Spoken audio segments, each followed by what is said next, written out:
예, 이번 시간에는 총선 이후 향후 정치 지형이 어떻게 변화할지 전망해 보겠습니다. 네, 오늘 김광덕 데일리 한국 뉴스본부장 그리고 김홍국 경기대 교수 나오셨습니다. 안녕하세요. 네, 안녕하세요. 안녕하십니까. 자, 이번 20대 총선을 두고 인물도 없다, 정책도 없다, 그리고 바람도 없다. 자, 이런 산무 아무것도 없다, 이런 총선이다, 이런 얘기가 있었는데, 자, 결국에는 굉장히 많은 얘기들을 할 수 있을 것 같습니다. 새누리당이 과반 의석을 실패했고 더불어민주당이 자 1당으로 됐는데 자 먼저 어떻게 보십니까? 일단 아까 인물 정책 바람이 없다 그랬는데 네. 참 바람을 아무도 읽어내지 못했습니다. 네. 그런 점에서 저희들 포함해서 언론과 여론조사 기관 그리고 각 당도 바람을 제대로 읽어보지 못했는데 굉장히 숨은 바람 그리고 조용한 바람이 굉장히 강하게 흐르고 있었다는 게 나타났습니다. 그래서 일단 이번 그 선거의 특징은 다 아시다시피 새누리당의 참패, 그다음에 더민주가 수도권 압승을 토대로 일당이 됐다는 거, 그리고 국민의당이 호남을 중심으로 돌풍을 일으켰다는 게 이번 선거 결과의 특징이고, 또 간단하게 이야기하면 성도 지역주의 완화 가능성을 보여준 상대 적진에서 생활한 살아나온 의원들이 영호남에서 이런 사람들이 있어서 지역주의 완화 가능성을 보여줬다는 거. 그다음에 대선 주자군의 여야의 변화가 있었다는 거. 그러니까 야당에서는 수많은 대선 주자들이 다시 만들어짐으로써 대선 주자가 다자화되면서 일종의 별들의 전쟁이 벌어지게 됐다는 거. 네. 그리고 여권에서는 대선 주자들이 대부분 김문수라든가 오선훈 몰락하면서 대선 주자들이 거의 없어지면서 대선 주자의 세대 교체 가능성을 보여줬다는 거. 그리고 아까도 말했지만 여론조사, 출구조사 이런 것들이 다 언론의 예측들이 틀렸다는 거예요. 이런 게 이제 특징이라고 봅니다.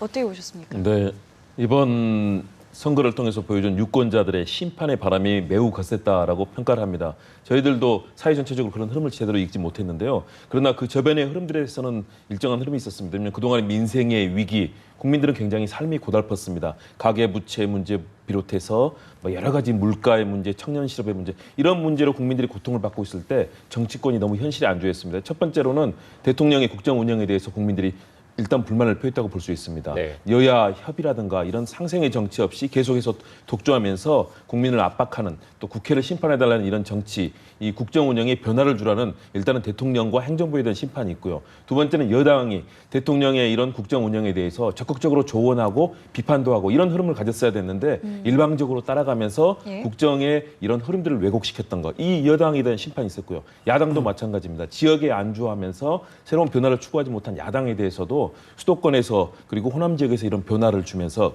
유권자들이 전반적인 정치 지형의 변화를 만들어내라라고 이번에 강력한 심판의 바람을 제기했고요. 그 속에는 이렇게 글로벌화, 최근에 알파고, 이세돌 이런 새로운 인공지능이 이슈가 나올 정도로 전 세계는 변화하고 있는데 한국의 정치는 현실에 안주하고 있다. 이런 국민들의 변화에 대한 열망을 읽어내지 못한다면 현재 이번에 재편된 정치 지형도도 또다시 변할 수 있다. 다시 말해서 현실의 정치권들은 정말 위기를 느끼고 변화를 위해서 나서야 되는 그런 새로운 전국 상황이 도래했고 지역주의의 균열에도 이번에 큰 바람이 나타났기 때문에 지역에 안주하지 말고 정말 국민을 위해서 일하라라는 거대한 민심의 바람이 느껴집니다. 네.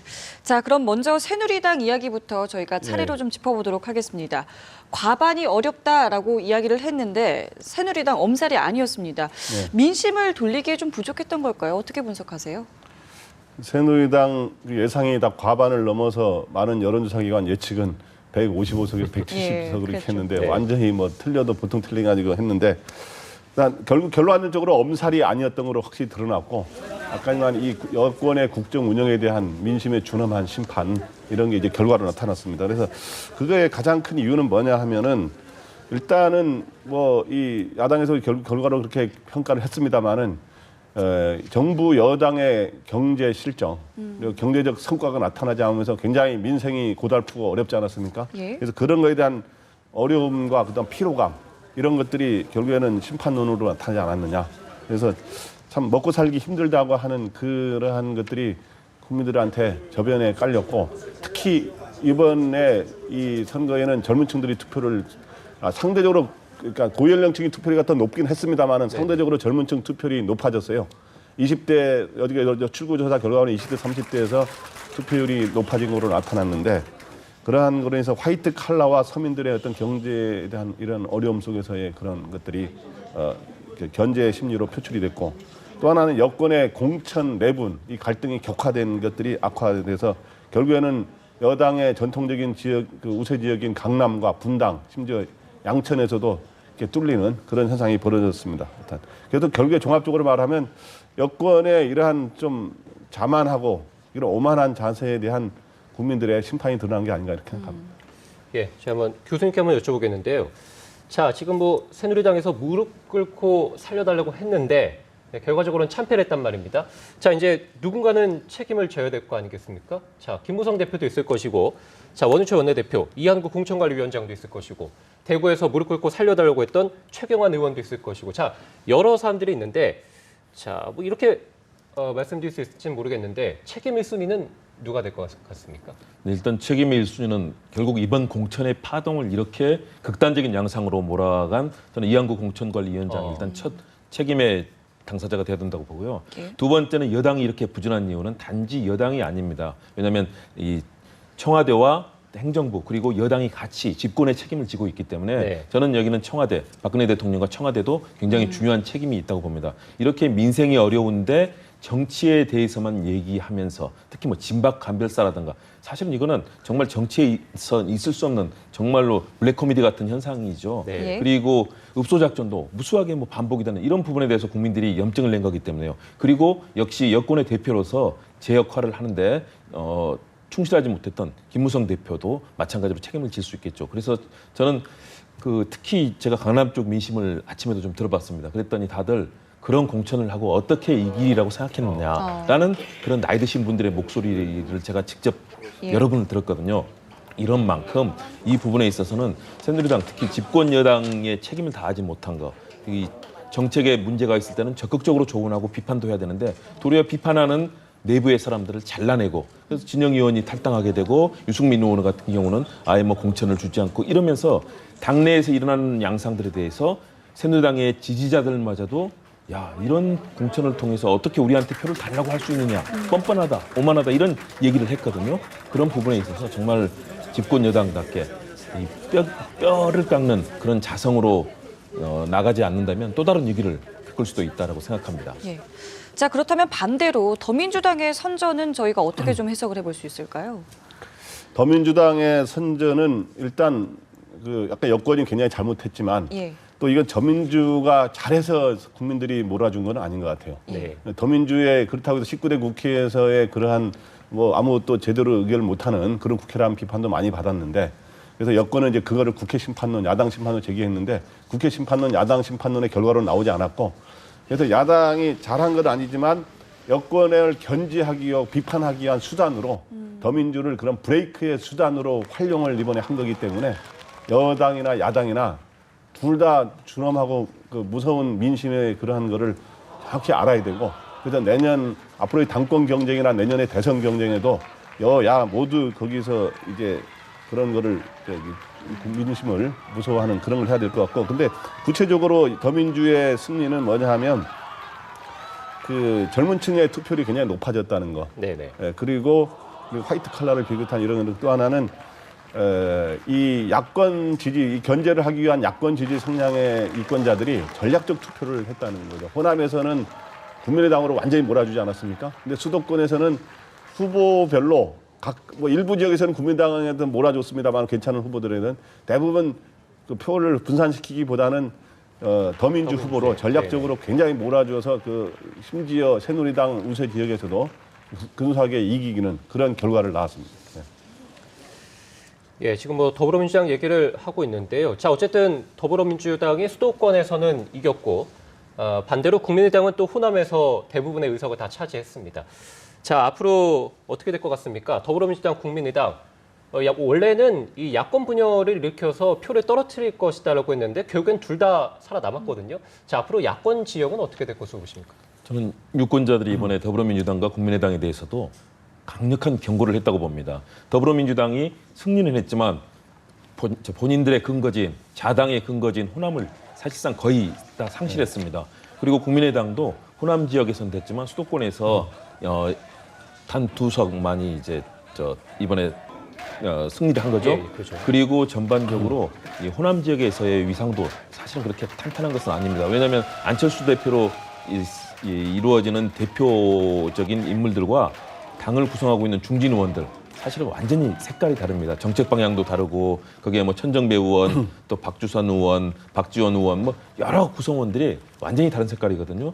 이 당에 대해서도 두 당에 대해서도 국민들은 일정하게 견제와 경고를 보낸 겁니다. 여당만이 아니고 야당도 이번에 굉장히 국민들의 준엄한 심판을 받았다고 봐야 되고요. 그런 측면에서 이제 더불어민주당과 국민의당은 서로 공조할 때는 공조하면서 국가적인 사안에서는 협력하면서도 새로운 정치의 비전을 보여주지 못한다면 더불어민주당은 그래도 이번에 막판에 내세웠던 경제 심판론이 일부, 왜냐하면 국민들의 민생에 대한 아픔이 너무 컸기 때문에 일부 국민들의 마음을 샀습니다.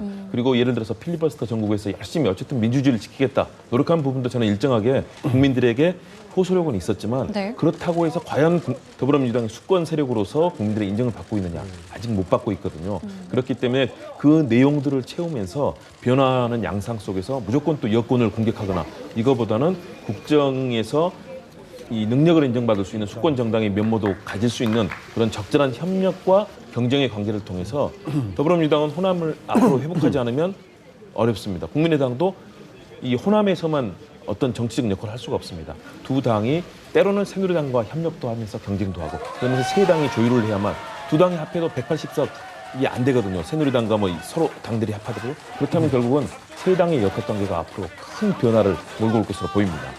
일단 야권의 가장 큰 관심은 앞으로 야권의 재편 과정 통합을 시도할 수도 있고 재편이 될 수도 있는데 또 내년 대선에서 어느 쪽으로 만약 후보 단일화할 경우 어느 쪽으로 되느냐 이게 큰 관심인데 네. 야권의 주도권이 헤게모니가 어느 쪽으로 넘어가느냐에서 어느 쪽으로 하냐 이런 질문을 많이 받았어요 아침에. 네. 그래서 제가 보기에는 요거는 좀 고차 방정식인 것 같습니다. 그러니까 수도권에서 더민주가 수도권에서 압승을 거두고 수도권 전체 122군데 대해서 83곳이나 승리를 거뒀다 그래요 더민주가. 그래서 이제 압승을 거둔 건데 그리고 또 일당이 됐다는 데서 그런 점에서는 더민주가 굉장히 우위를 점할 수 있는 부분이 있는 거고.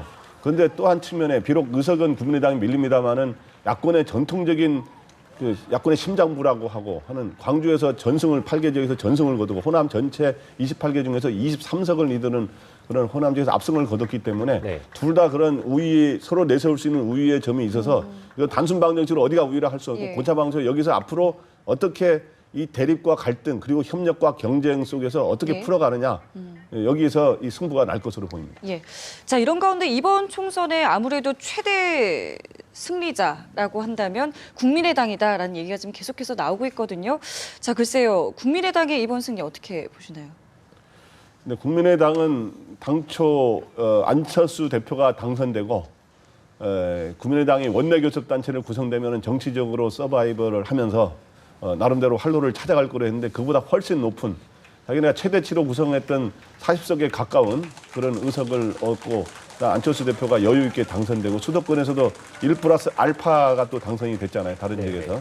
그렇기 때문에 국민의당은 자기네 기대치의 최대치를 얻게 됐습니다. 그래서 또 호남 지역을 거의 석권에 가깝게 한다. 그래서 앞으로 야권의 이 주도권 경쟁에서 상당히 이번에 시도를 해볼 수 있는 주도권 면에서 그런 발판을 마련했는데, 근데 이제 이 국민의당이 굉장히 기뻐하면서도 얼굴에 약간 또 이렇게 환하지 못한 게 또 하나 있더라고요. 그게 뭐냐 하면 더민주가 수도권에서 압승을 거두고 제1당이 됐다는 것 때문에 이 자기네들이 분열된 게 결국에는 야권의 표에 분열을 가져오지 않았다라고 이제 설명은 한 거는 맞는데, 왜냐하면 오히려 새누리당 표도 가져온 게 있거든요. 예? 그런데 분명히 더민주로는 집권이 불가능하고 이게 확장성이 없다라고 하는 점에 대해서 그건 100% 그런 설명할 수 없어서 국민의당은 굉장히 환호 속에서도 약간의 좀 여러 고민을 해야 되는 그런 지점에 있는 것 같습니다. 예, 저희가 지금 뭐 새누리당이랑 더불어민주당, 국민의당 다 한 번씩 훑어봤는데요. 자, 정의당 얘기도 안 할 수 없을 것 같습니다. 자, 뭐 원래 예상대로 2석 정도는 얻은 것 같고 비례대표까지 하면 총 6석이죠.